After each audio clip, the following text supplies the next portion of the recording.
नमस्कार मंडळी, आज आपण अशी भाजी बनवणार आहोत जी घरी कोणतीही भाजी नसतानाही तुम्ही बनवू शकता, जी झणझणीत आणि चमचमीत आहे. वास घेतला तरीही भूक खवळेल अशी ही अस्सल गावरान कांद्याची भाजी, कमी साहित्यात कमी वेळेत पण चवीलाही एकदम भन्नाट. तर चला पाहूया ती कशी बनवायची आपण. त्यासाठी मी इथे घेतलेले आहेत 2 उभे चिरून कांदे, त्याचबरोबर एक छोटासा टोमॅटो आणि थोडीशी अद्रक लसूणची पेस्ट. तर आता इथे एकीकडे मी कढईमध्ये तेल गरम करायला ठेवलेलं आहे. त्यामध्ये आपल्याला घालून घ्यायचे आहे अर्धा चमचा मोहरी.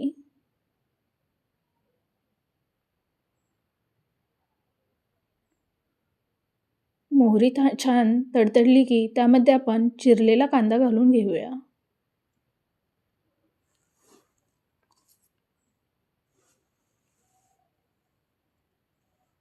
कांदा आपल्याला छान लालसर होईपर्यंत परतून घ्यायचा आहे. त्यामध्ये आपण थोडंसं कांदा परतताना मीठ घालून घेऊया. त्यामुळे आपला कांदा छान लवकर लालसर होईल आणि कांदा शिजण्यास मदत होईल. इथे मी चिमूटभरच मीठ घातलेलं आहे, कारण आपण नंतरही मीठ घालणार आहोत. तर आपला कांदा आता छान लालसर झालेला आहे. तर त्यामध्ये आपण घालून घेऊया जी आपण आलं लसूणची पेस्ट घेतली आहे ती.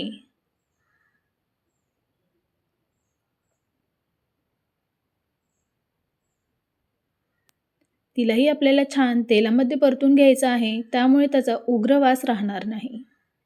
त्यामध्ये घालूया आता कढीपत्ता आणि चिरलेला टोमॅटो.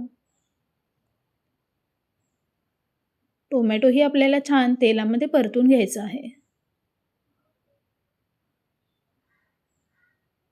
टोमॅटो थोडासा तेलामध्ये परतला की आपण थोडा वेळ झाकून ठेवूया, त्यामुळे टोमॅटोही पटकन शिजेल. आता पाहूया टोमॅटो छान शिजलेला आहे. त्यामध्ये घालूया मसाले. तर आधी मी थोडीशी घालणार आहे हळद, त्याचबरोबर चवीनुसार मीठ. त्यामध्ये घालूया कांदा लसूण मसाला. थोडासा इथे मी चिकन मसाला घालणार आहे. तुम्हाला आवडत नसेल नाही घातलं तरीही चालेल. धना पावडर घालून घेऊया. मसालेही आपल्याला छान तेलामध्ये परतून घ्यायचे आहेत. तेलामध्ये मसाले परतले की छान त्यांना तेल सुटते.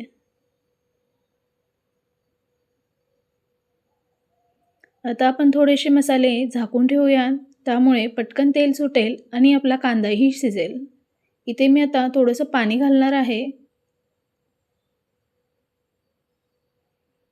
थोडंसं आपण उलटण्याच्या साहाय्याने कांदा टोमॅटो स्मॅश करून घेऊया, त्यामुळे थोडीशी भाजीला थिकनेस येईल आणि आपली भाजी छान होईल.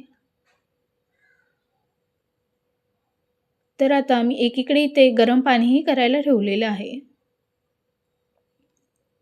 मसाले आपले आता छान तेल सुटलेलं आहे पाहू शकता आणि किती सुंदर कलरही दिसत आहे. आता आपण त्यामध्ये गरम पाणी घालून घेऊया. त्याला थोडंसं मिक्स करून घेऊया.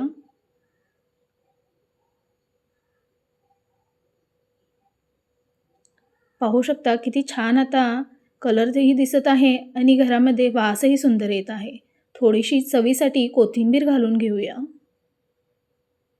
आता भाजीला उकळी आली की आपली भाजी तयार आहे. किती सोप्या पद्धतीने आहे तुम्ही पाहू शकता.